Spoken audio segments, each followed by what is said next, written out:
ओम शांति।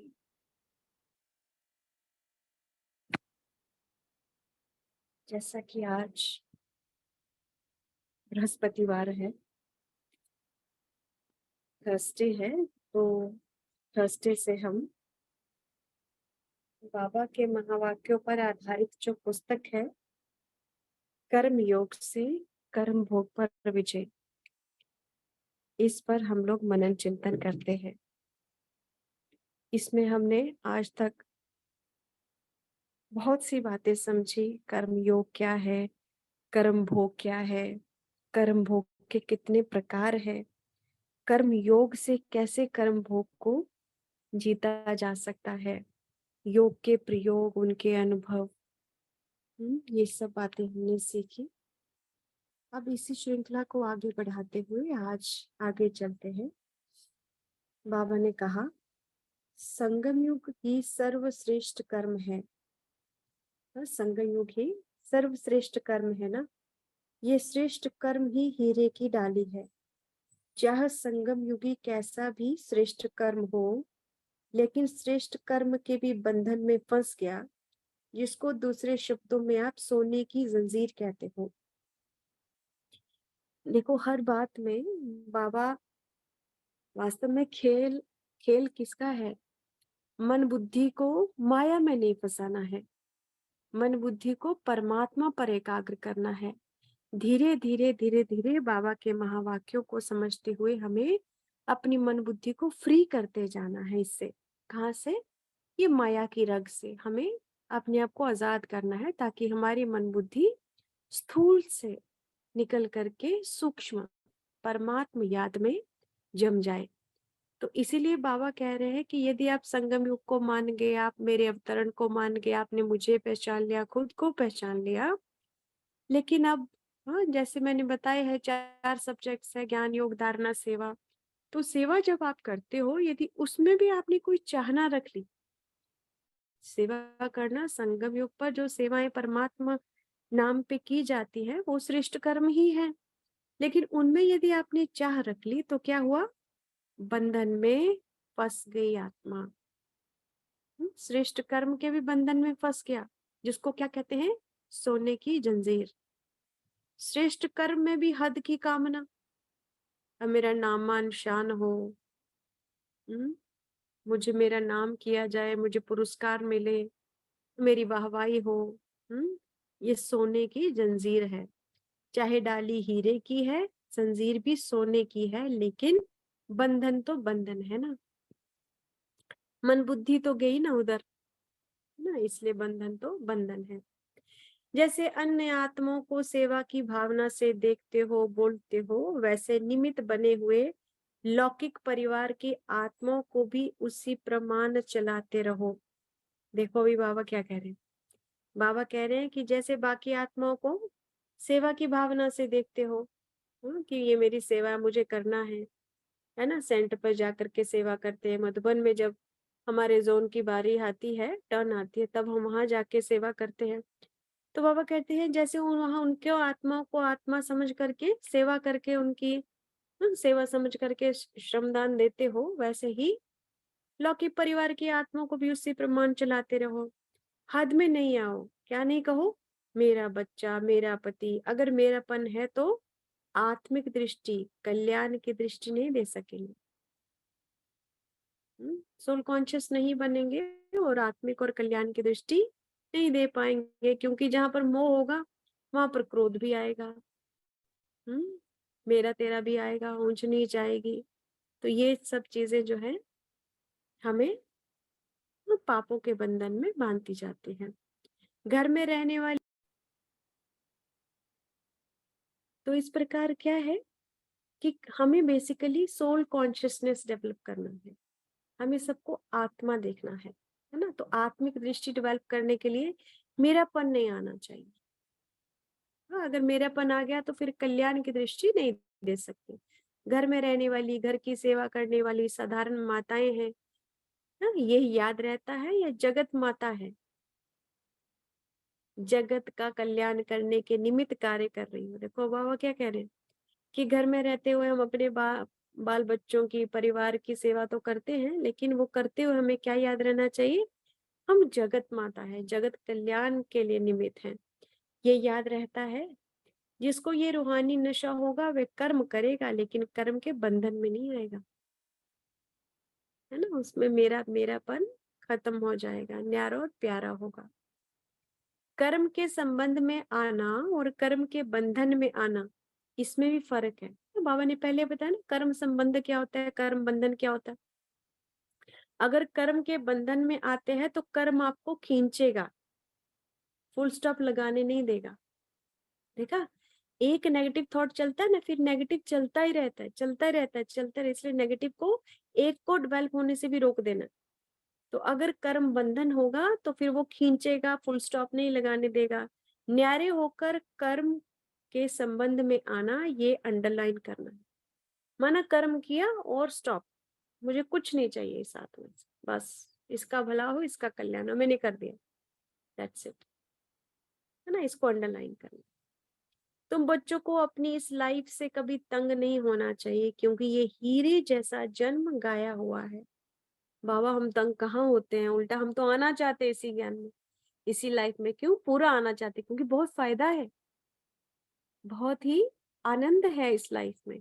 अगर हमारी मनोदशा, हमारी मानसिक स्थिति, या जिसको हम कहते हैं हमारी जो विचार जो है, यदि पूरे बाबा के ज्ञान के अनुसार हो जाएं, तो सोचो हमारे कितनी ज्यादा शक्ति हमें भर जाएगी, है ना? कितना आनंद आएगा, आयु बढ़ जाएगी शरीर की भी।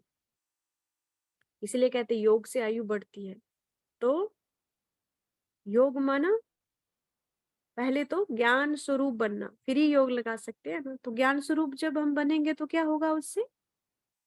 हाँ, नकारात्मक व्यर्थ सब समाप्त हो जाएगा। हाँ, कभी भी हमें दुख होगा नहीं, कभी भी हमें थकान होगी नहीं।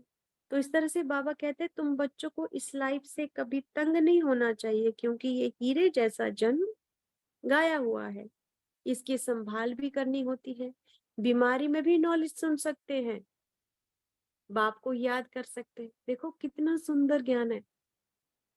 और अंत में यही ज्ञान देने आते हैं बाबा।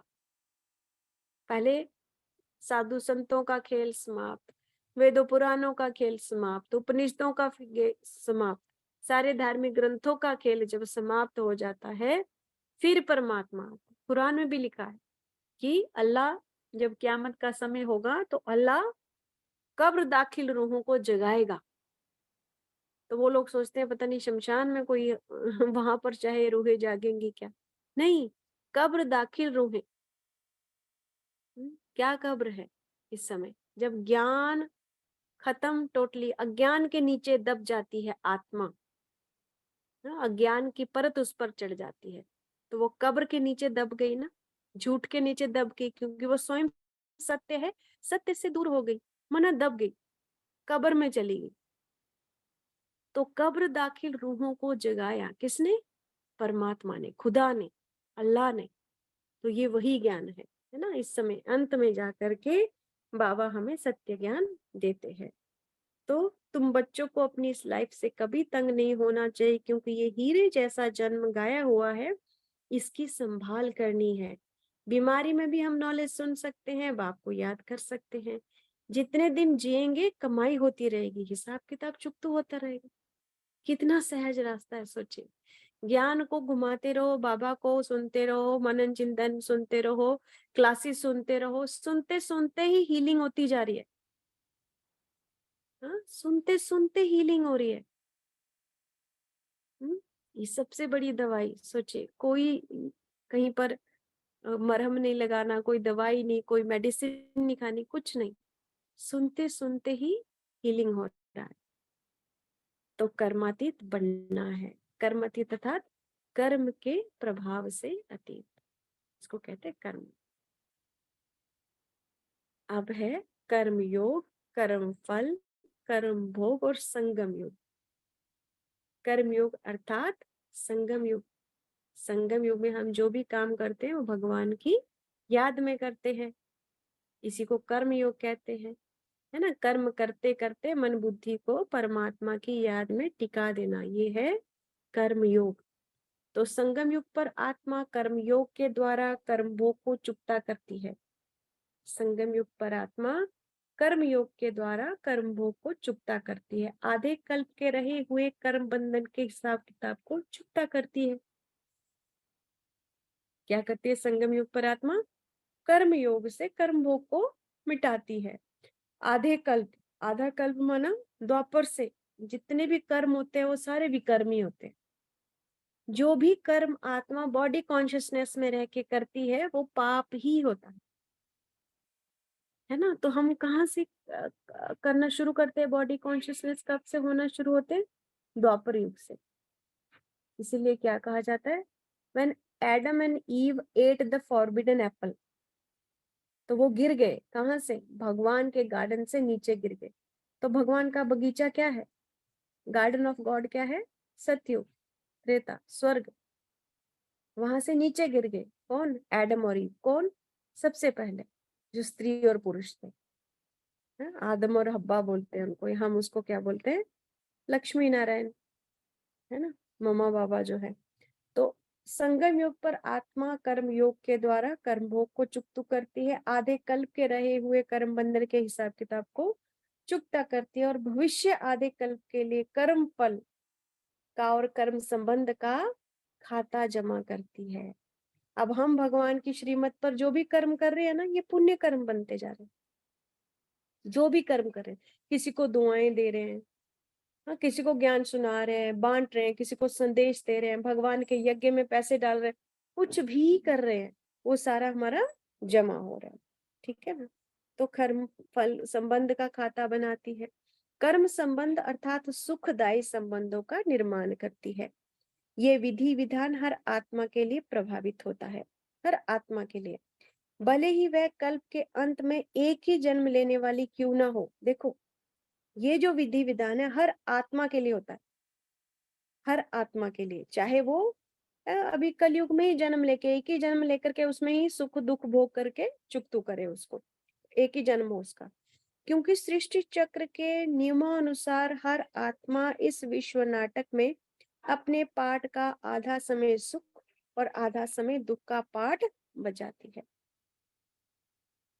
सृष्टि नाटक के नियमानुसार हर आत्मा इस विश्व नाटक में अपने पाठ का आधा समय सुख और आधा समय दुख का बजाती है। इसलिए हर आत्मा को संगम युग पर आधे कल्प या पाठ का हिसाब किताब चुकतू करना होता है, और नए पाठ या आधे कल्प के लिए कर्म फल का खाता जमा करना होता है, नए सुखदायी संबंधों का निर्माण करना होता है।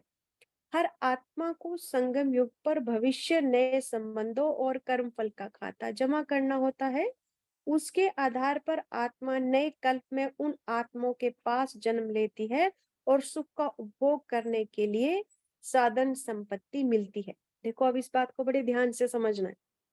हम जो मिल रहे हैं ना, हम सतयुग में भी मिलेंगे, और यदि ज्ञान की घनिष्ठता और बढ़ती गई तो सतयुग में भी हम लोग मिलेंगे। देखो क्या कहा, हर आत्मा को संगम युग पर भविष्य नए संबंधों और कर्म फल का खाता जमा करना होता है। माना आने वाले समय में हम उन आत्माओं के साथ आएंगे, उसके आधार पर आत्मा नए कल्प में उन आत्माओं के पास जन्म लेती है और सुख का उपभोग करने के लिए साधन संपत्ति मिलती है।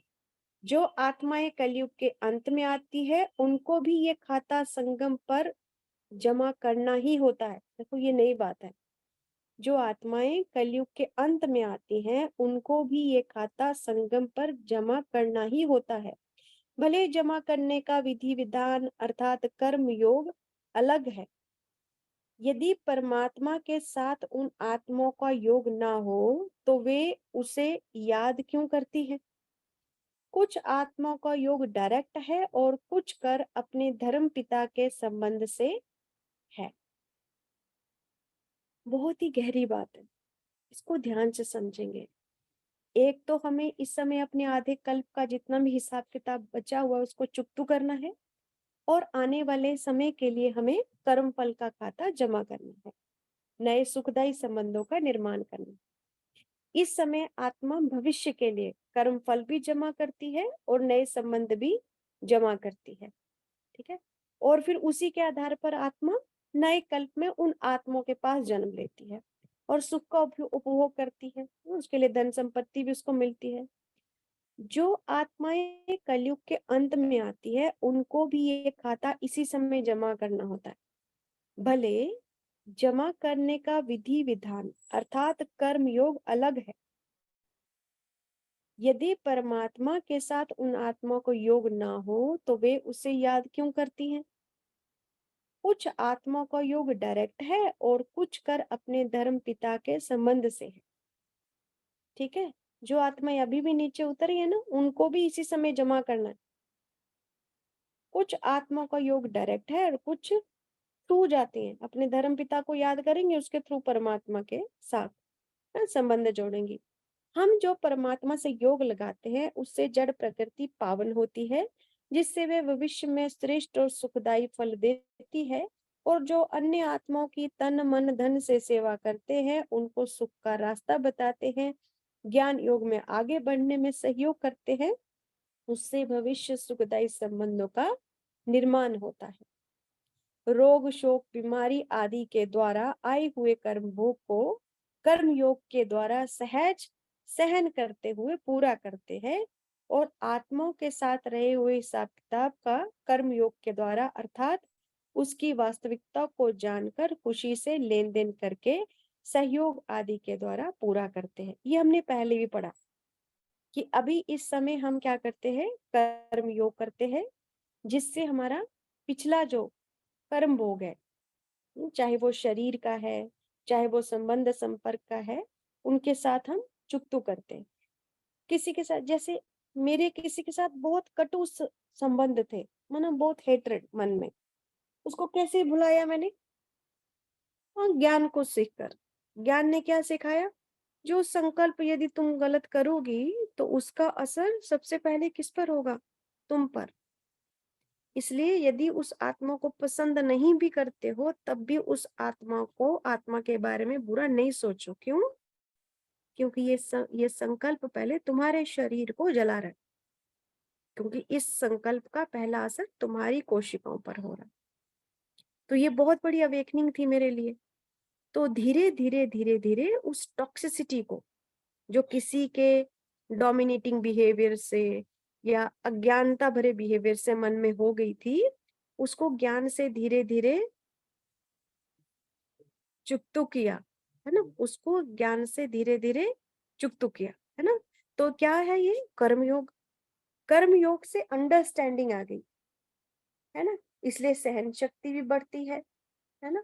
और साथ में ये वास्तविकता भी याद आ जाती है, हमें पता चल जाता है कि भाई ये मेरा कोई पिछला हिसाब किताब है, इससे एक्सेप्टेंस बढ़ जाती है कि अब मुझे नया नहीं बनाना है, जो पिछला हुआ वो हो गया।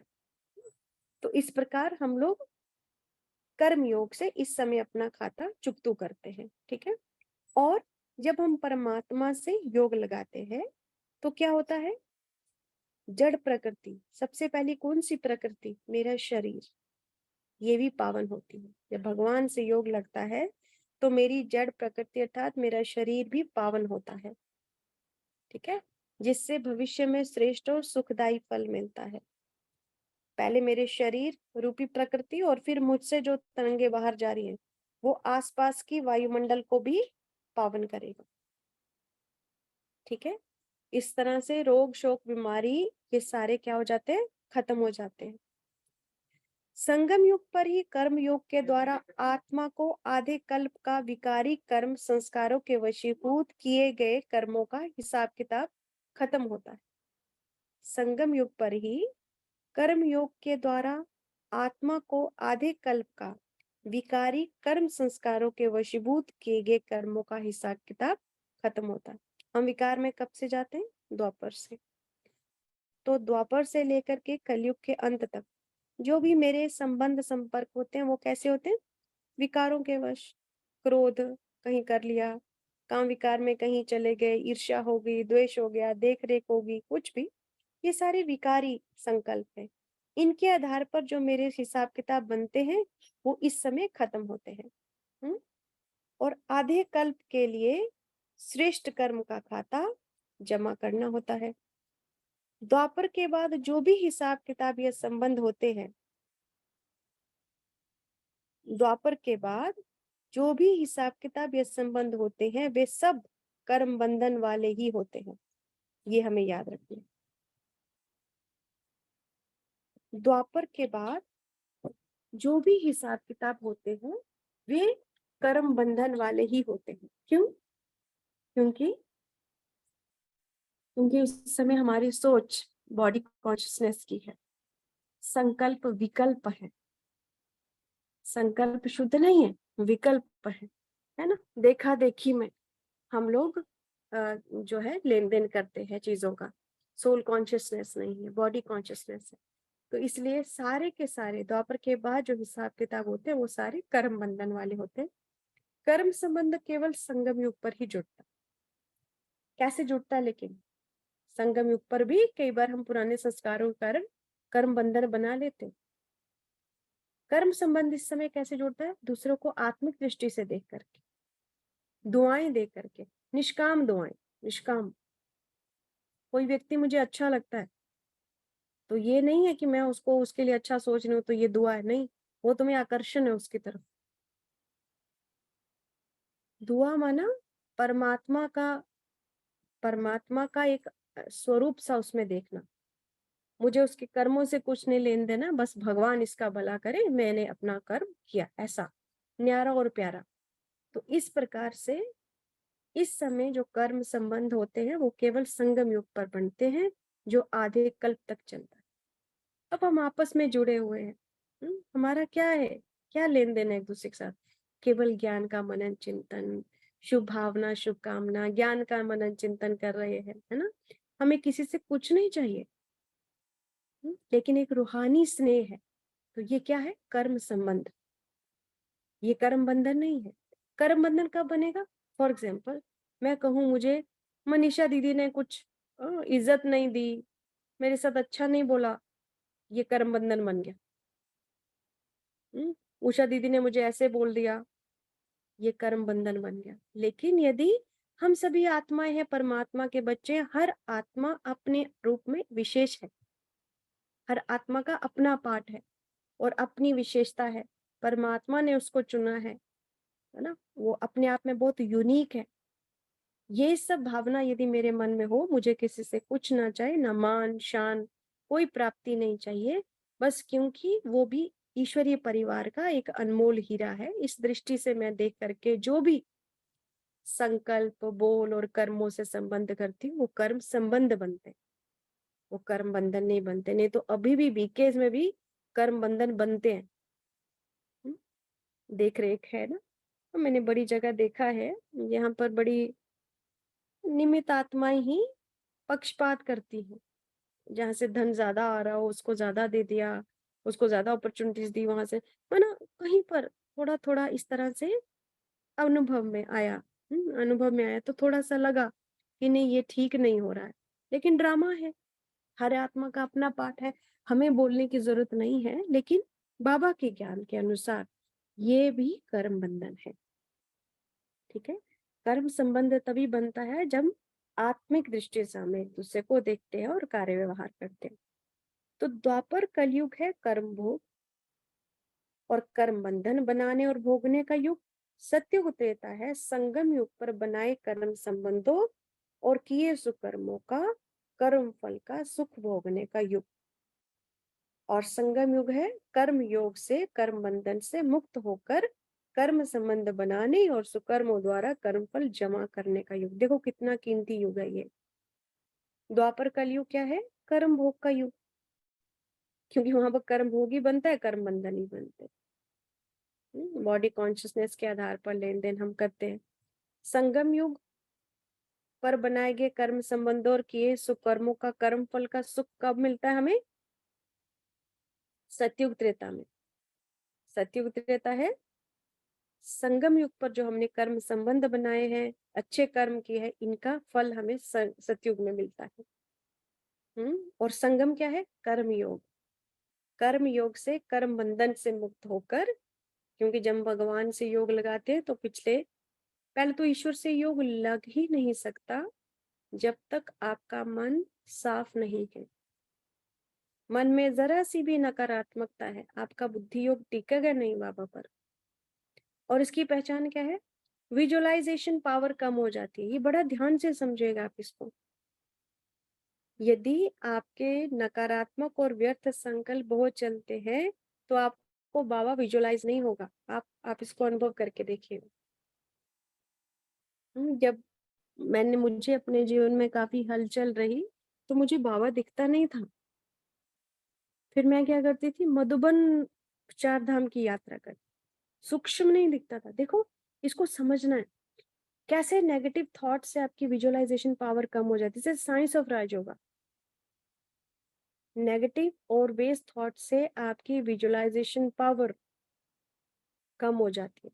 माना आप स्थूल चीज को विजुअलाइज भले कर पाए, जैसे किसी का घर विजुअलाइज करना हो, घर विजुअलाइज हो जाएगा, टीवी फ्रिज, ये स्थूल चीजें हो जाएंगी विजुअलाइज, लेकिन सूक्ष्म चीजें नहीं होंगी। जैसे आपको कोई कहे कि भाई अब आसमान में सूरज चमक रहा है, इसको विजुअलाइज करो, नहीं होगा। आपको कहीं ब्रह्मा बाबा का एंजलिक रूप, उसको विजुअलाइज करो, नहीं होएगा, होगा ही नहीं, बुद्धि टिकेगी नहीं उस पर, सूक्ष्म चीज नहीं मिलेगी। इसका मतलब क्या हुआ? हर चीज की अपनी अपनी फ्रीक्वेंसी है। जितनी higher frequency, higher vibration, higher energy, उतना ही हमारा बुद्धि रूपी नेत्र सूक्ष्म होना चाहिए। देखो, ये संदेशिया दीदी जो होती हैं, संदेश लेने वाली, इनकी बुद्धि कितनी पवित्र होती होगी, सोचिए आप। ये सूक्ष्म वतन में जाकर के संदेश लेके आती, कितनी एकाग्रता और कितनी बुद्धि स्वच्छ, कि सूक्ष्म वतन में जाकर के बाबा के पास बैठ करके संदेश लेकर फिर वही संदेश पूरी ब्राह्मण परिवार में सर्कुलेट होता है। लगता है ना, जब हमारी रुक्मणी दीदी लगाती है ना, जब थर्सडे को भोग लगता है, तो सोचिए कितना कितना ज्ञान, मनन, चिंतन परमात्मा का, और वो आत्मिक दृष्टि, कितनी पवित्रता है। तो ये मेरा अनुभव है कि जब हम नेगेटिव और व्यर्थ काफी सोच लेते हैं तो भगवान को विजुलाइज नहीं कर पाते। हम्म लेकिन संगम युग पर वास्तव में कर्म योग है, यानी कि ईश्वर को याद करना है, कर्म बंधन से मुक्त होना है और कर्म संबंध बनाने हैं, सबको आत्मिक दृष्टि से देखना है, पिछला खाता चुकतू करना है, और सबको भगवान के बच्चे हैं, सभी अपना अपना एक्यूरेट कर्म पाठ बजा रहे हैं और सुकर्मों का फल जमा करना है, क्योंकि इस समय मेरा एक एक संकल्प मेरा भविष्य निर्धारित कर, इसलिए बाबा बोलते हैं ना, इधर का एक सेकंड भी कई सालों के बराबर है। इतनी प्रारब्ध मिलती है सतयुग में। कर्म भोग और आत्मा की इच्छा शक्ति, एम एवं कर्म योग, कर्म भोग और आत्मा की इच्छा शक्ति एवं कर्म योग। क्या कर्म योग के द्वारा कर्म भोग पर विजय पाई जा सकती है, और यदि पाई जा सकती है तो किस सीमा तक और किस रूप में? बड़ा अच्छा प्रश्न है कि हम कर्म योग करते हैं, बाबा को याद कर रहे हैं, तो क्या इससे कर्म भोग पर विजय पाई जा सकती है? अगर पाई जा सकती है तो कितनी सीमा तक और किस रूप में? विश्व नाटक की यथार्थता पर विचार करें तो ये बात स्पष्ट होती है कि events can't be changed, but we can change our attitude towards the events. देखो, बड़े बड़े जितने भी फिलोसफर्स हुए ना, उन्होंने भी यही किया, तभी वो इतने बड़े बड़े काम दुनिया में कर पाए। मानो उन्होंने बाहर नहीं झांका, उन्होंने केवल खुद पर ध्यान दिया। हम भी जब ज्ञान में आए तो हमने भी क्या किया, फिर यही प्रैक्टिस किया कि सारा का सारा ध्यान जो है हमारा खुद पर रहे, बाहर दृष्टि ना जाए, तो फिर सदा सुखी रहता है व्यक्ति। नहीं तो पहले क्या करते थे अज्ञानता में, वो ऐसा कर रहा है, वो ऐसा कर रहा है, ऐसा दृष्टि बाहर जाती थी, तो उससे अपना समय एनर्जी वेस्ट होती है और कुछ भी प्रोडक्टिव नहीं कर पाते थे। तो इसीलिए विश्व नाटक की यथार्थता पर विचार करें तो ये बात स्पष्ट होती है कि बाहर की जो इवेंट्स हैं, those can't be changed, but we can change our attitude towards events. जैसे मेरे जीवन में अभी भी बच्चों को लेकर के, हो सकता है बच्चों का एटीट्यूड वही है अभी भी, लेकिन मुझे अब उसमें कंजेशन होना कम हो गई, 99% कम हो। कभी कभी होता है, जैसे मोबाइल कभी ज्यादा चलाएंगे 97 to 99% एब्सोल्युटली क्योर, क्योंकि बाबा का मनन चिंतन है। तो वो नहीं बदले हैं उतना, मैं बदल गई हूँ, है ना। तो बाहर की इवेंट्स चेंज नहीं कर सकते हम, अपना एटीट्यूड। लेकिन इससे ये नहीं है कि हम अपना कर्म करना बंद कर दे, वैरागी हो जाए, नहीं। हमें अपना यथाशक्ति कर्म करना है, बस वो रिएक्शन जो हमसे होता था वो हम नहीं करना। क्यों? क्योंकि events can't be changed, but we can change our attitude towards the events. ये बात बाबा के ज्ञान देने से पहले भी कही गई है ना। बहुत सारे फिलोसोफर्स भी ये कहते हैं, बड़े बड़े साइंटिस्ट, इवन आप साइंटिस्ट जो थे वो फिलोसोफर्स भी थे ना। बहुत सारे थॉट्स हैं एल्बर्ट आइंस्टाइन के, उनको भी यदि देखें तो आपको ज्ञान ही दिखेगा उसमें भी। तो ये बात बाबा के ज्ञान देने से पहले भी कही गई है, परंतु उसका सही मीनिंग, यथार्थ सत्यता विश्व नाटक के ज्ञान के आधार पर ही सिद्ध होती है ना। जैसे हम्म, कौन था वो, बहुत एक फेमस पोइट था जिसने कहा था कि world is a stage and we all are the actors, है ना। वेरी फेमस पोइट, उसका नाम मुझे भूल रहा है, वेरी वेरी फेमस पोइट। उसका इंग्लिश में हमने उसकी पोइम्स जो है पढ़ी हुई है। तो ये बात बाबा के ज्ञान देने से पहले भी कही गई है, परंतु उसकी यथार्थ सत्यता विश्व नाटक के ज्ञान के आधार पर ही सिद्ध होती है, जो परमात्मा ने अभी दिया। इस सत्य के आधार पर कल पहले के अनुसार हमारे किन्हीं कर्मों के फलस्वरूप कोई कर्म भोग आया है। हम्म, ठीक है। हमें कोई भी कर्म भोग क्यों आया? क्योंकि पहले हमने कुछ ना कुछ कर्म ऐसा किया है, इसलिए हमें अभी कर्म भोग आया, या आने वाला है। तो उसको टाला नहीं जा सकता, इसलिए कहते हैं होनी को टाल नहीं सकते आप। बोलते हैं ना, होनी को टाल नहीं सकते। क्यों? आप बीज बो के आए हो, वो होना ही है अब आपके साथ। आप जो बीज बो करके आए हो अब वो आपके साथ होना ही है। तो इस प्रकार कर्म भोग को टाला नहीं जा सकता, परंतु हम ज्ञान द्वारा उसके कारणों को जानकर और कर्म भोग की यथार्थता को समझकर कर्म योग के द्वारा उस कर्म भोग की वेदना से मुक्त हो सकते हैं। I am the example, I am an example in front of you. अपने कर्मानुसार युगल का छोटी एज में चले जाना, बहुत सारे और कर्म बंधन आगे आना, ये सब चीजें ये कहीं ना कहीं बीजारोपण हमने ही किया है। जाने अनजाने में हमने किया हुआ है ना, किसी चीज की। जैसे मैं देखती हूँ कि मुझे पढ़ाई का बहुत तलब रहती, तो इसलिए मुझे अच्छा नहीं लगता था ज्यादा लोगों के बीच में बैठना, सोशल होना। मुझे लगता था मेरा समय वेस्ट हो रहा है, ऐसा। तो उसको कई लोग किस रूप में लेते हैं, कई लोग किस रूप में लेते हैं। तो इस प्रकार से आपके कर्म भोग आपको इसलिए आए क्योंकि पहले कहीं ना कोई बीज आपने डाला है। हाँ? इसलिए जब हमें ज्ञान मिल जाता तो फिर क्या हो जाता है, उससे समझ आ गई।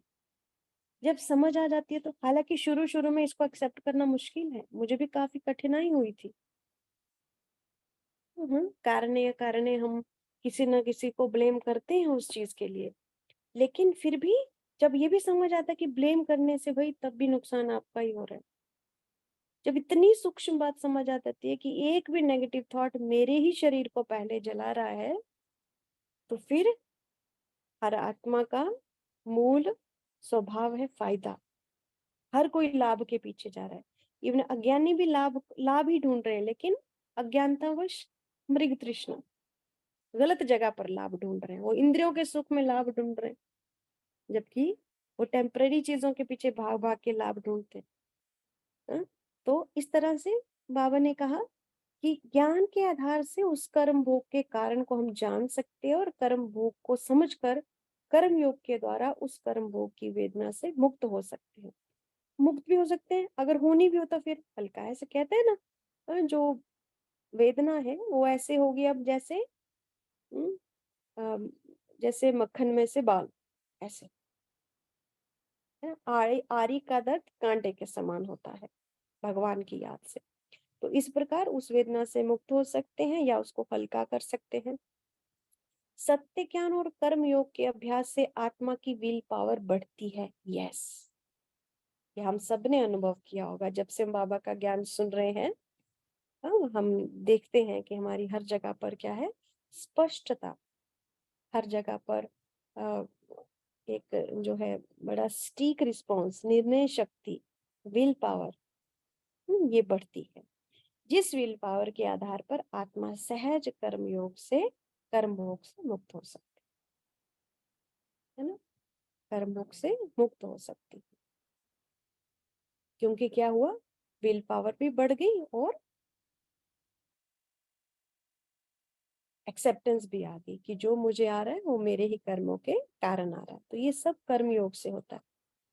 हम यथार्थ रीति योग लगाते हैं और देह से न्यारे होने का सफल अभ्यास करते हैं, तो उस कर्म भोग की वेदना से मुक्त हो सकते हैं।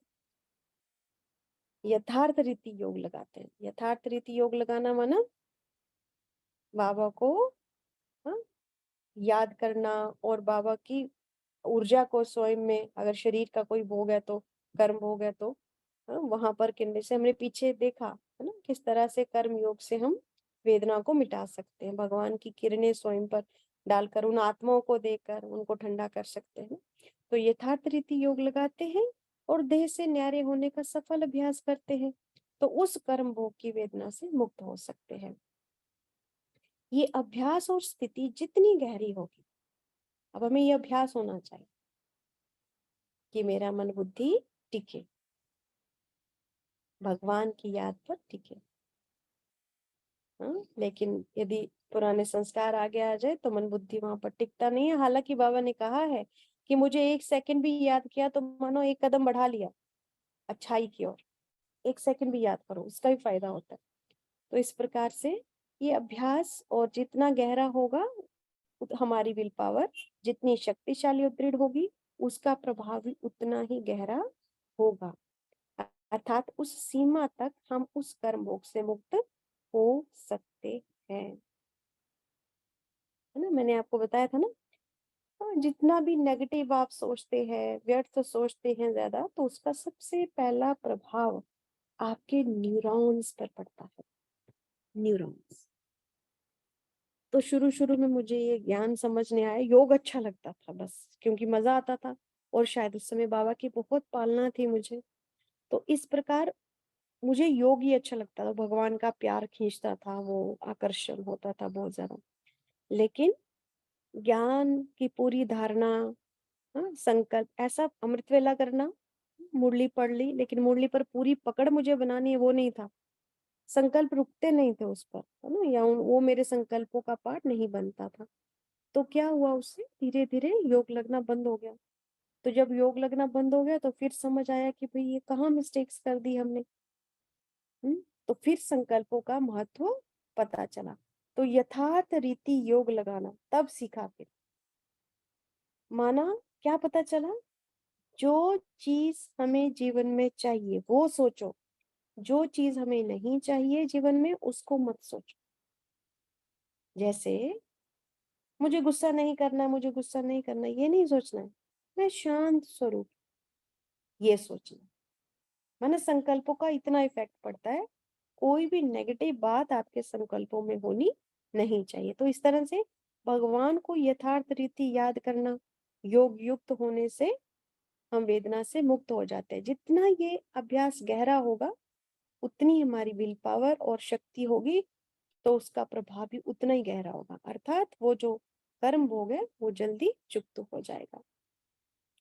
हम परमात्मा की याद में अपनी देह में, जहाँ कर्म भोग का केंद्र बिंदु है, वहां मन बुद्धि को केंद्रित करके अपने संकल्प शक्ति, अर्थात अपनी विल पावर के आधार पर उसका निदान कर सकते हैं। देखो, 3 चीजें सतयुग में नहीं होती हैं, कौन कौन सी? वेश्या, वैद्य और वकील। तो वहां पर तो खैर बीमारी होती ही नहीं, लेकिन द्वापर में भी बहुत सारे वैद्य हुआ करते थे जो हाथ फेर कर, हाँ, एक कितनी सुंदर सुंदर पद्धति है पुरानी, यदि आप देखें, एक्वा पंचर है, एक्वा प्रेशर है, फिर बहुत सारी कई जो है वो विभिन्न प्रकार की खुशबुओं से आपको ठीक कर देते हैं, अरोमा थेरेपी कहते हैं उसको, बहुत सारे हैं। तो ये सारी पद्धतियां कौन सी हैं? हम तो केवल कलयुग के अंत की पद्धति कौन सी है? एलोपैथी। क्योंकि लोग खुद पर काम नहीं करना चाहते, इसलिए फटाफट से बाहर से चीज ली और गलत काम जितना करते रहो, भले खुद पर परिवर्तन नहीं लाना चाहते। तो इस प्रकार बाबा की याद से भी हीलिंग होती है। जहाँ देह है, देह में जहाँ पर प्रॉब्लम है, वहां पर मन बुद्धि को केंद्रित करके और संकल्प शक्ति से अपनी विल पावर के आधार पर उसका निदान कर सकते हैं। इस विल पावर का उपयोग दुनिया में भी किया जाता है, परंतु उसे कर्म योग नहीं कहा जा सकता, क्योंकि उसमें परमात्मा के साथ योग नहीं। अपनी कंसंट्रेशन पावर से देखो, कई आत्माएं कैसी होती थी, लोहे की रॉड को बेंड कर देती हैं। कई आत्माएं शीशे में दरार कर देंगी। ये संकल्प शक्ति ही है। तो इस प्रकार से उसको ठीक कर सकते हैं, लेकिन इसको कर्म योग नहीं कहा जाता है। उसमें आत्मा की अपनी विल पावर काम करती है, और उसमें व्यक्तियों के साथ योग होता है। व्यक्तियों के साथ योग होता है, इसलिए उनका फल भी उन व्यक्तियों के साथ के हिसाब किताब के आधार पर ही होता है ना। तो व्यक्तियों के साथ कर्म बंधन बन रहा है, इसलिए कर्म संबंध या कर्म लेन देन बन रहा है, इसलिए उनका फल भी वहीं से मिलता है। लेकिन इस समय हम क्या करते हैं, भगवान को बीच में ले आते हैं, तो बाकी आत्माओं के साथ हमारे कर्म संबंध बनेंगे और भगवान के साथ डायरेक्ट लिंक इस समय जुड़ता है। तो इतनी गहराई तक हम कर्म भोग को चुकता कर सकते हैं कर्म योग से। अगला प्रश्न है, क्या किन्हीं अन्य आत्माओं की विल पावर से आत्मा अपने कर्म भोग से मुक्त हो सकती है? यदि हो सकती है तो किस सीमा तक? अभी हमने कर्म योग से देखा कि आत्मा कितनी सीमा तक कर्म योग से, कर्म भोग से मुक्त हो सकती है। अभी हम देखेंगे, क्या किसी और की विल पावर से आत्मा अपने कर्म भोग से मुक्त हो सकती है? अन्य आत्माओं की विल पावर के द्वारा कर्म भोग का निदान भी होता है। दूसरों की विल पावर के द्वारा भी हमारा कर्म भोग चुकतू होता है, और हो भी सकता है, परंतु उसकी एक निश्चित सीमा है। अर्थात उन आत्माओं के साथ जितना हिसाब किताब होगा, उसी सीमा तक वह विल पावर काम करेगी। दुनिया में तंत्र मंत्र वाले या झाड़ फूंक वाले भी कुछ इस तरह से आत्माओं का कर्म भोग का निदान करते हैं। दुआ दवा का भी प्रभाव होता है, परंतु उन सब की सीमा हिसाब किताब तक की है। जितना हिसाब किताब है उतने तक ही उसका निदान होता है। अगला प्रश्न है, क्या अपनी विल पावर अर्थात योग शक्ति से अपने कर्म भोग पर विजय पाई जा सकती है? यदि पाई जा सकती है तो किस सीमा तक और कैसे पाई जा सकती है? आत्मा की एकाग्रता और परमात्मा के साथ योग में वह शक्ति है जो हमको अपने कर्म भोग से मुक्त कर सकती है। आत्मा की एकाग्रता और परमात्मा के साथ योग में शक्ति है जो हमें कर्म भोग से कर सकते हैं, परंतु उसमें परमात्मा पर निश्चय और अपनी इच्छा शक्ति की दृढ़ता अति आवश्यक है। जैसे एक आत्मा किसी चीज के निदान के लिए 21 दिन की भट्टी रख रही थी, तो फिर कहते 21 दिन में पक्का इसका हो जाएगा ना निदान, पक्का हो ही जाएगा ना, पक्का हो जाएगा ना, ऐसे मैंने बार बार, यानी उनको उनको संशय था उसमें। तो जब संशय होगा तो फिर ये चीज काम नहीं करेगी, क्योंकि एनर्जी कम हो गई ना, उस संकल्प की शक्ति जो है वो कम हो गई, उसमें उसमें नेगेटिव थॉट आ गया। जैसे मैं अगर सोचूं कि मैं एक अमुक एग्जाम है, मैं पास कर जाऊंगी, मैं करना ही है, कर लूंगी, फिर मेरे पास संकल्प आए, अरे नहीं, पता नहीं, पढ़ा नहीं जाता है, अभी इतना है, अभी इतना सिलेबस है, ऐसा करके, तो जो संकल्प मैंने पहले किया था उसकी शक्ति को मैंने क्या किया, कम कर दिया। जैसे किसी आत्मा के साथ मेरे बड़े कटु संबंध है और मैं उसको विजुलाइज कर रही हूँ, वो आत्मा बहुत अच्छी है, उसके साथ मेरे संबंध अच्छे हो गए हैं, ठीक है, ये मैंने 10 बार विजुलाइज किया, लेकिन उसके बाद फिर से मेरे को क्या सोच आ गई, अरे इस तरह से करती है, वैसे करती है, वैसे करती है, इस तरह से हो रहा है, ऐसा हो रहा है, तो वो जो मैंने 10 संकल्प किए थे, वो जो अगले नेगेटिव संकल्प मैंने किए उनका भी प्रभाव होगा, क्योंकि हर संकल्प एक ऊर्जा। तो निश्चय और क्लैरिटी, ज्ञान की क्लैरिटी होना बहुत जरूरी। मुझे पहले ये याद होना चाहिए, ये पक्का होना चाहिए कि मेरा एक एक थॉट एक एनर्जी है, वो एक तरह की डिस्टरबेंस कॉज कर रहा है इस पूरे एनर्जी फील्ड में। यूनिवर्स सारा एक एनर्जी का फील्ड है, उसमें वो एक डिस्टरबेंस कॉज कर रहा है। जिस तरह की डिस्टरबेंस मैंने कॉज की है उसी तरह का मेरे को फल मिलने वाला है। अगर मैंने अच्छी अच्छी हलचल पैदा की इस पूरे यूनिवर्स के एनर्जी फील्ड में, मैंने अच्छी हलचल, जैसे मैंने एक पेड़ लगाया, उससे कितने पशु पक्षी, कितने जीव जंतु, कितने जानवर जो है उनमें उनको फायदा हुआ, तो वो उसी रूप में मुझे फल मिलेगा। लेकिन कहीं मैंने एक जंगल जला दिया तो उससे कितने पक्षी बेघर हो गए। वो जो डिस्टरबेंस हलचल मैंने पैदा की इस एनर्जी फील्ड में, वैसा ही मुझे फल मिलने वाला। तो इस प्रकार आत्मा की एकाग्रता और परमात्मा के साथ योग शक्ति से हम कर्म भोग से मुक्त हो सकते हैं, लेकिन उसमें परमात्मा पर निश्चय और इच्छा शक्ति बहुत जरूरी है। संकल्प कभी भी नेगेटिव नहीं होना चाहिए। परंतु ये विचारणीय है कि कर्म भोग आता क्यों है। अब हमने कितना सुन लिया बाबा की याद में, बाबा के महावाक्यों से ही, कर्म भोग क्यों आता है। कर्म भोग इसलिए आता है क्योंकि कर्म भोग से हमारा अनेक आत्माओं के साथ का हिसाब किताब चुकता होता है। वह चुकता होना भी अति आवश्यक है। इसलिए पुरुषार्थ करने पर सफलता तो अवश्य मिलेगी, लेकिन अति आशावान भी नहीं होना चाहिए। जैसे वो आत्मा 21 दिन में हो ही जाएगा ना, पक्का होना है ना। और यदि ना हो, उतने लेवल तक की सफलता ना मिले, तो फिर वो निराशा आ जाएगी, निश्चय खत्म हो जाएगा बाबा पर ज्ञान पर।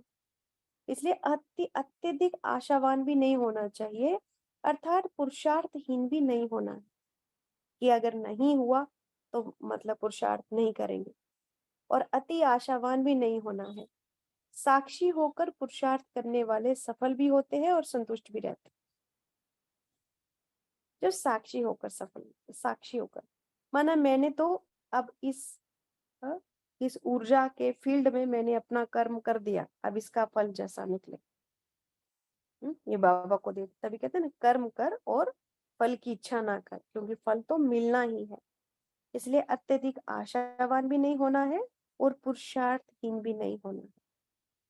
अगर हम इस तरह से अपनी सोच बना लें तो हम योग शक्ति से अपने कर्म भोग कर विजय पा सकते हैं।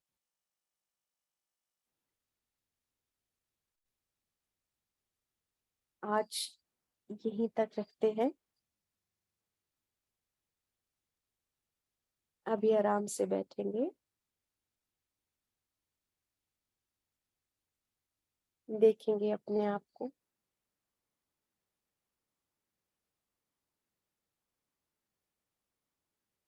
कुटी के मध्य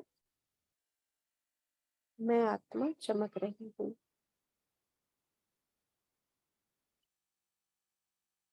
मैं आत्मा भगवान का चुना हुआ सितारा हूँ। निश्चय करें इस बात पर, क्योंकि मैं वो ज्ञान सुन रही हूँ, समझ रही हूँ, चिंतन कर रही हूँ, जिसको कोई विरला ही समझ पा रहा है आज।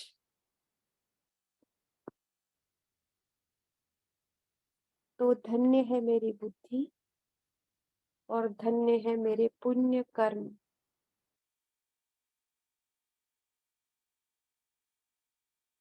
इसलिए मुझे अपने कर्मों पर गर्व होना चाहिए। मुझ आत्मा को ये ज्ञात है कि मैं इस संगम युग पर पुण्य का खाता जमा करना, भगवान को याद करना, उसकी श्रीमत पर चलना, ये मेरे मुख्य कर्तव्य है। क्योंकि इससे ही मेरे पिछले कर्म भोग चुक्त होंगे और आने वाले समय के लिए पुण्य का खाता जमा होगा। मुझ आत्मा को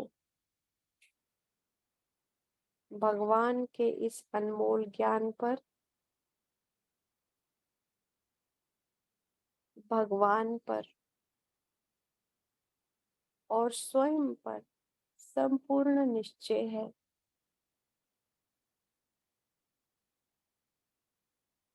कि जो होने वाला है वो मेरा पिछला किया हुआ कर्म है, जिसको मुझे न्यारा और प्यारा होकर स्वीकार करना है और अब परिवर्तन करना है।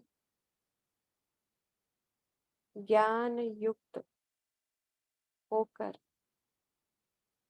कर्म भोग को कर्म संबंध में मुझ आत्मा को ज्ञात है कि हम सभी आत्माएं हैं, शरीर में विराजमान चेतन शक्तियां। मुझ आत्मा का पहला कर्म है सोचना, इसलिए मुझे सदा अपने संकल्पों पर ध्यान रखना है। मेरा एक भी संकल्प नकारात्मक ना हो, व्यर्थ ना हो, क्योंकि इससे मेरा पाप का खाता बनता है। मुझ आत्मा की शक्ति कम होती है। मैं कर्म भोग की भागीदार बन जाती हूँ। ज्ञान युक्त विचारों से मुझ आत्मा की शक्ति बढ़ती है। पुण्य का खाता बढ़ता है। ये जन्म सफल होता है। आगे आने वाले कई जन्म सफल होते हैं। अब मैं आत्मा स्वयं को देख रही हूँ, बाप दादा के सामने। बाप दादा के सामने स्वयं को बैठा हुआ देखें। बाबा अपना वरदानी हाथ मेरे शीश पर रख रहे हैं। बाबा के हाथों से निकलता प्रकाश मुझ आत्मा में शक्ति भर रहा है। मैं आत्मा पवित्र होती जा रही हूँ, आनंद से भरती जा रही हूँ। मन ही मन धन्यवाद करें बाबा का। बहुत बहुत शुक्रिया बाबा, इस ज्ञान का पात्र आपने मुझे समझा, मेरा जीवन बदलने के लिए, मेरा तीसरा नेत्र साफ करने के लिए बहुत बहुत शुक्रिया। ओम शांति।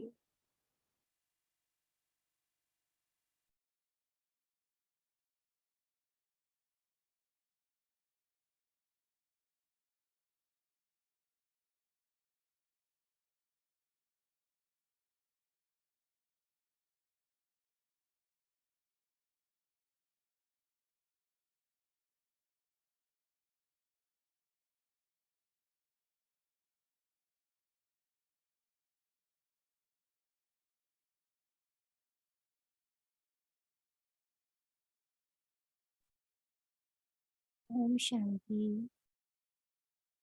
ओम थैंक यू शांति। सर। Thank you.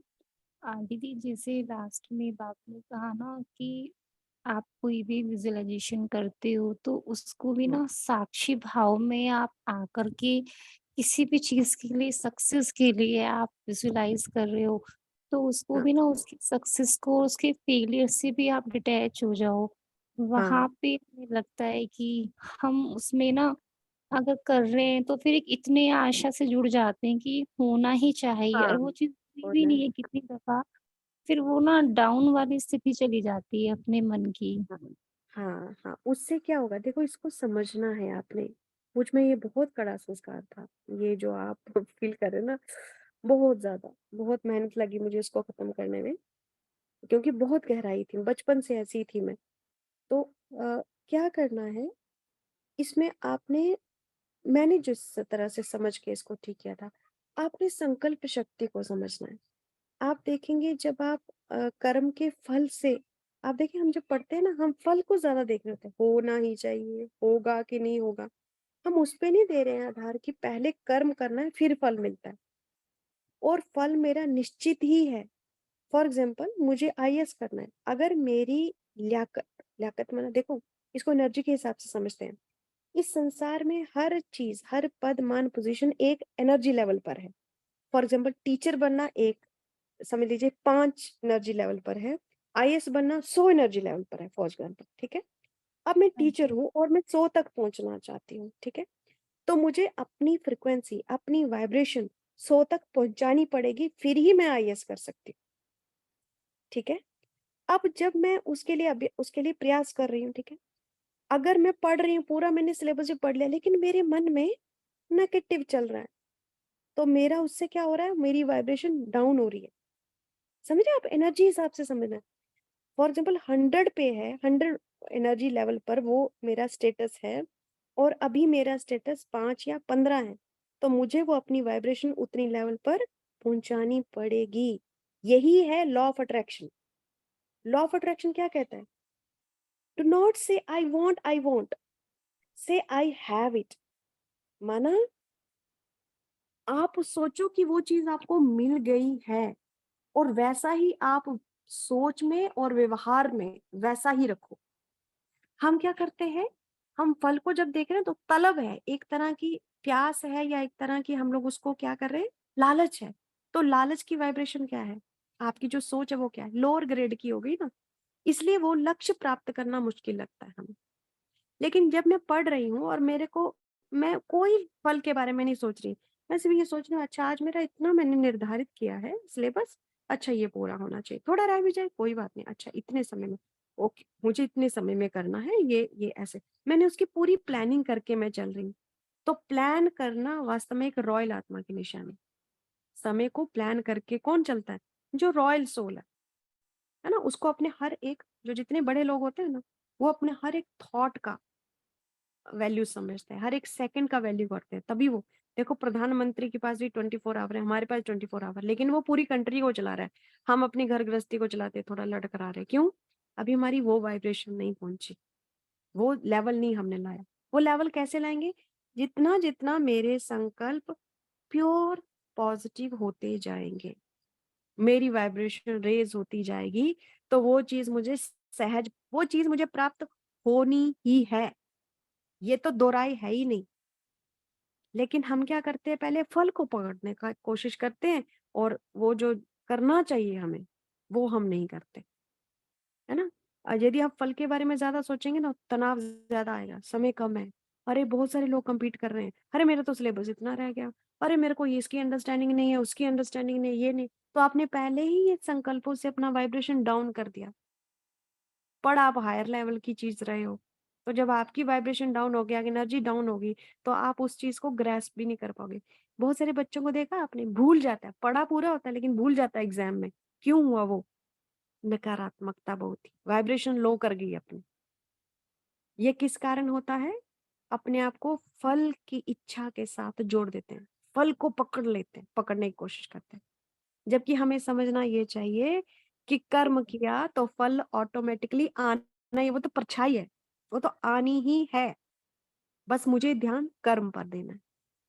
फल तो आना ही है। अगर मेरा कर्म सही है तो फल मेरा कोई छीन नहीं सकता। इसलिए फल के बारे में बिल्कुल भी नहीं सोचना है। पास होगा, फेल होगा, नहीं, कुछ नहीं सोचना। क्या होगा, कैसे नहीं। आज का इतना समय मेरे पास है, मैंने उसको कितना डिवाइड किया, मैंने उसको कितना सफल किया, इस पर ध्यान देंगे ना, तो मैं हाँ कहती हूँ कोई भी एग्ज़ाम हो, अब 100% उत्तीर्ण होगा।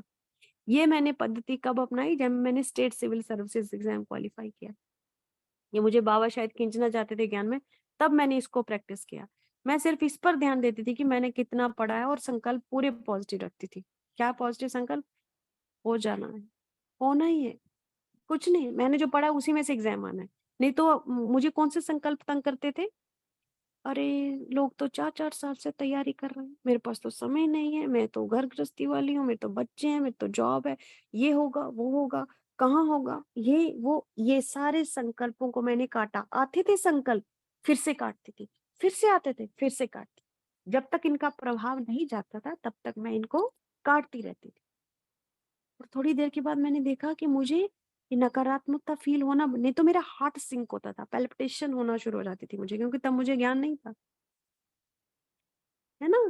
तो इस प्रकार, और मैं ये समझती हूँ कि आज मैं ओ पहले के मुकाबले, हालाँकि मेरी एज भी अभी ज़्यादा है, उस तब मैं 30s में थी, मैं 40s में हूँ। तो अब थोड़ा शरीर की कैपेसिटी काम उससे थोड़ा-सा कम हुई है। लेकिन मुझे लगता है आज मैं ज़्यादा अंडरस्टैंड कर सकती हूँ चीज़ों को, ज़्यादा पढ़ सकती हूँ। क्यों? मेरी वाइब्रेशन तेज़ हो। सारा खेल थॉट्स का है। आपने कोई प्रेशर नहीं बनाना है, आपने केवल किस पर ध्यान देना है? आज। आज मैंने कितना कर्म किया। फल तो परछाइयाँ मिलनी ही है, ठीक है? जी। इसको पकड़ना है आपको। और भी कोई दुविधा हो उसको लिखना है, क्यों हो रहा है ये? संकल्पों को बदलेंगे, ठीक हो जाएगा। ठीक होना ही है इस चीज़ को। अंडरस्टैंडिंग से ठीक हो जाएगा डेफिनिटली, ठीक है? Self motivation.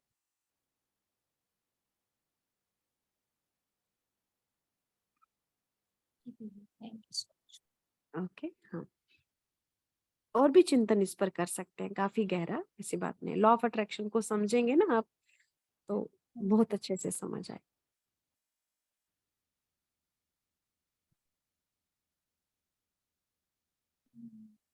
विजुअलाइजेशन में और उसको प्रैक्टिकल में, दोनों में ना यहाँ पे हम थोड़ा-सा गैप कर जा रहे हैं, तो वो ही चीज़ नहीं मिल पा रही है। आप कहते हैं कि मैं इस स्टेज से निकली हूँ, हाँ, हमारी वो हाँ। स्टेज चल रही है विजुअलाइजेशन को लेके। आपने ये हमें हुँ, बताया, बाबा ने आप ही के थ्रू कहा था, सिखाया था जी, चैनलाइज़ करना सारे बॉडी में ना एनर्जी को, फिर एकदम से स्टिलनेस आ जाती है, स्टिलनेस आ जाती है ना जैसे बॉडी में, हाँ। फिर हुँ, उसको वो अपने ड्रीम को फिर से ऊपर से लेके नीचे तक कर लो विजुअलाइज़। बट वो ना हुँ। प्रैक्टिस वे में अप एंड डाउन 1 घंटा इधर दे दिया, उधर दे दिया, तो वो एक-दूसरे से कंपेयर नहीं कर पा रहा था। कर पा रहा है अभी प्रेज़ेंट हाँ, में, तो वहाँ माना पे जी। वरना आप अभी अपनी मन बुद्धि को जिसको कहते हैं संकीर्ण नहीं कर पा रहे हो, संकीर्ण करने की शक्ति कम है ना? जिससे हाँ। विस्तार में ज़्यादा जा रही है बुद्धि, ऐसा? हाँ जो जी, मैं हाँ जी। आपको करवाती हूँ ना योग निद्रा की तरह, कि पहले अपने पाँव को देखो, धीरे-धीरे, धीरे-धीरे ऊपर की तरफ चलाओ अपनी मन बुद्धि को, है ना? ये वास्तव हुँ, में हम क्या करते हैं, जैसे सूरज की किरणें बिखरी हुई हों, तो वो चीज़ को जला नहीं सकती, लेकिन जैसे हम एक लेंस रखें और उससे उन किरणों को एकाग्र करें, एक नीचे कागज़ रख दें, तो वो का पेपर जलने लग पड़ेगा उन्हीं किरणों से।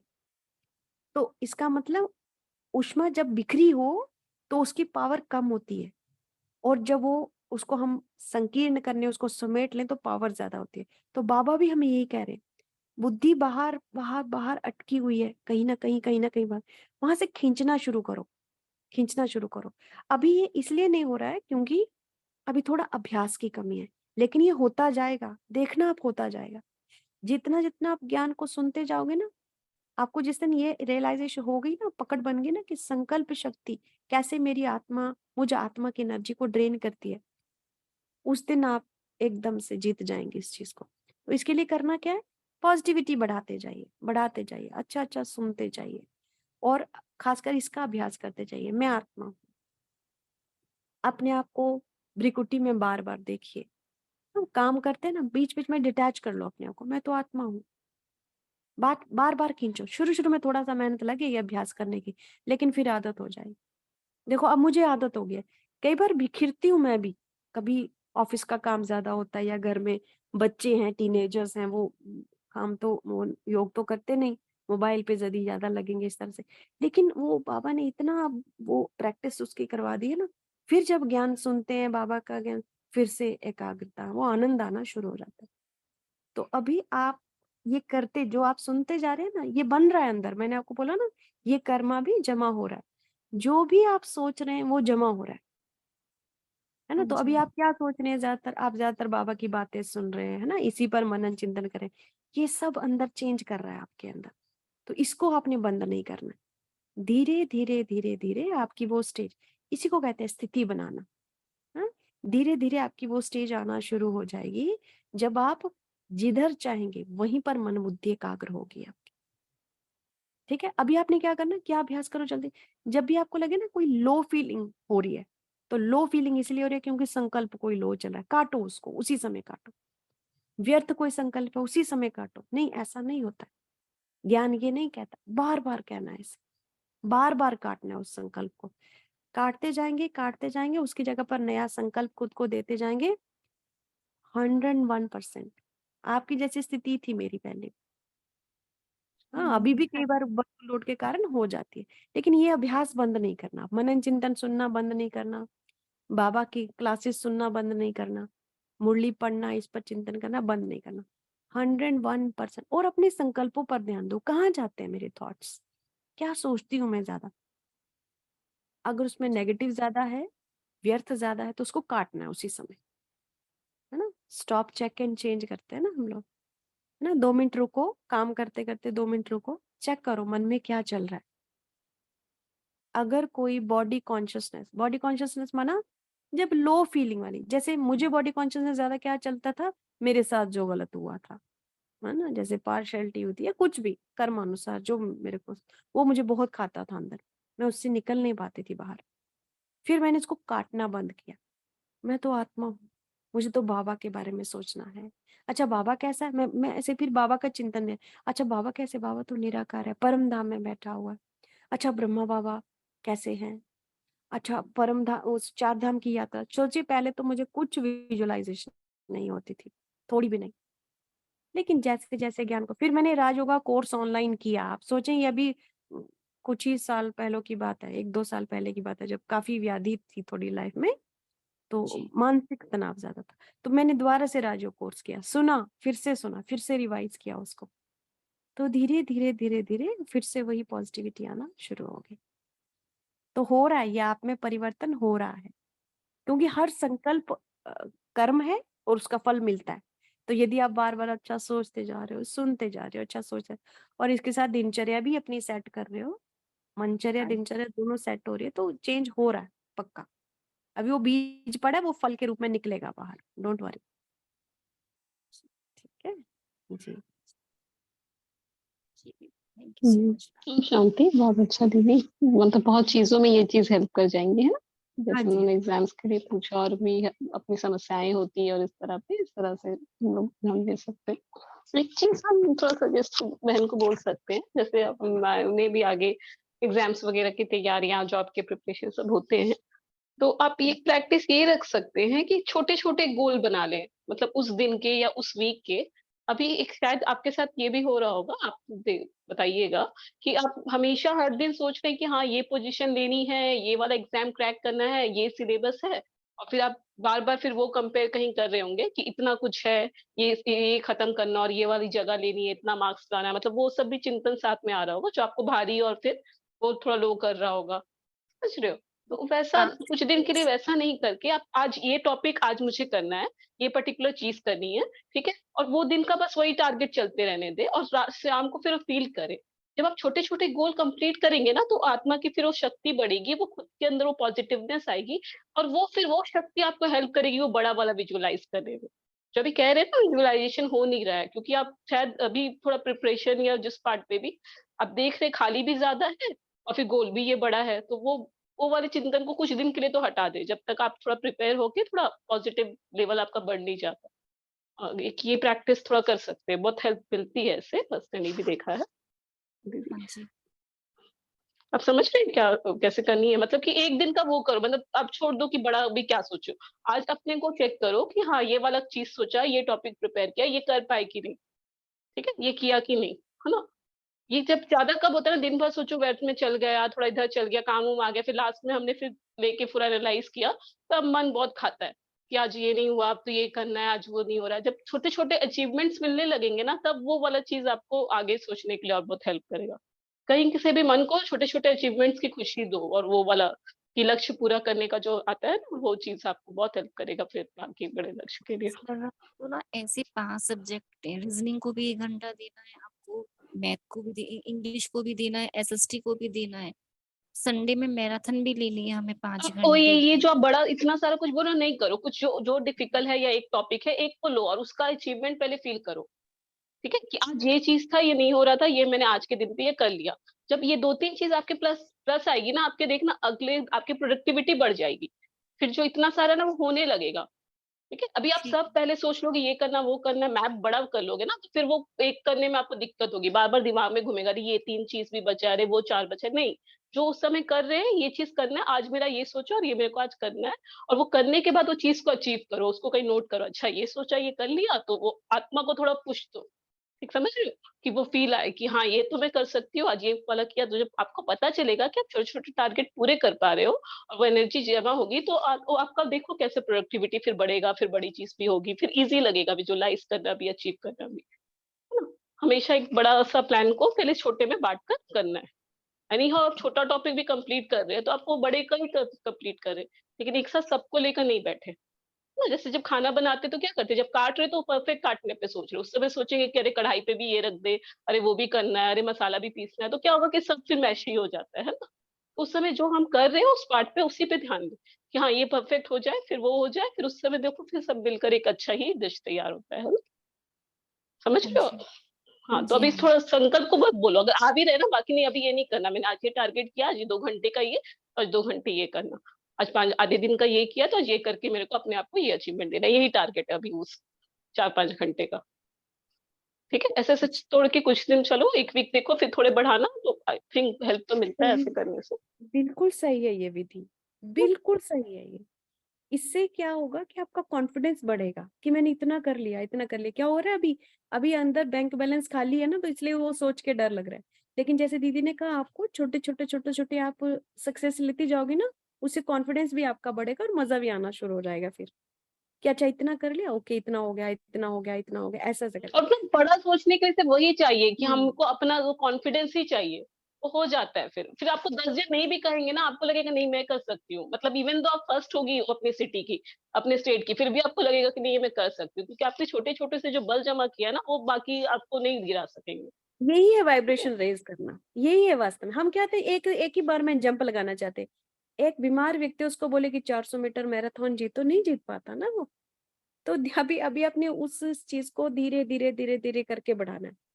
तो और आप देखें, सफलता तो मिलनी ही है, मैंने आपको बोला ना, लेकिन ये किस पर डिपेंड करता है? उस जो जो एग्ज़ाम है, उस लेवल का आपका नॉलेज इकट्ठा हो गया, आपकी वाइब्रेशन भी इकट्ठी होगी। वाइब्रेशन बहुत ज़रूरी है, याद रखना। कई लोगों के पास नॉलेज होता है, लेकिन वो एग्ज़ाम में जाके फेंट हो जाते हैं, क्यों? वाइब्रेशन बहुत लो रखी है उन्होंने। दोनों चाहिए, स्थूल नॉलेज भी चाहिए और मन की नॉलेज भी चाहिए, दोनों चाहिए। मेरा एक केएस इसीलिए नहीं हुआ, 2 बार मैंने पहले दिया, 3 बार प्रिलिमिनरी हर बार क्वालीफाई करती थी, मेंस नहीं होता था, क्योंकि मेरे पास नॉलेज था, लेकिन मैं वाइब्रेशन रेज़ नहीं करती थी अपनी। तो वाइब्रेशन किससे रेज़ होती है? पॉज़िटिविटी से, हल्का रहने से, लक्ष्य का ना सोच करके प्रेज़ेंट में काम करने से। मेरे पास कितना, उससे आत्मविश्वास बढ़ता है। आप देखेंगे आईएएस के भी इंटरव्यू में ना, बहुत सारे लोगों को कुछ नहीं आ रहा था, लेकिन वो सीधा बोलते हैं, sir I don't know about it, sorry I have no understanding. सीधा बोलते हैं वो, ज़रूरी नहीं कि आपको सारा ही नॉलेज हो, लेकिन आप किस तरह से सिचुएशन को सँभालते हो, आपकी वाइब्रेशन क्या है, उस पे आपका क्वालिफ़िकेशन मतलब वो उत्तीर्ण हो जाता है। तो फॉर एग्ज़ाम्पल आप नेट के लिए जो वाइब्रेशन है, जो हाँ एनर्जी जी। लेवल है, उस लेवल तक आप पहुँचे ना, भले मैं आपको बता रही हूँ, आपका नॉलेज है, आपने फॉर एग्ज़ाम्पल आपके 13 चैप्टर्स हैं, उसमें से आपने 6 ही किए हैं, लेकिन 6 में आपको पूरा विश्वास है, जितने भी क्वेश्चन्स आए 6 चैप्टर में से आपने फुली किए हैं, सारे आप कर लिए, आपका लेवल अंदर भी पॉजिटिव है, तो आपका निकल जाएगा, आप देख लेना 100%। इसी को कहते हैं स्मार्ट वर्क करना।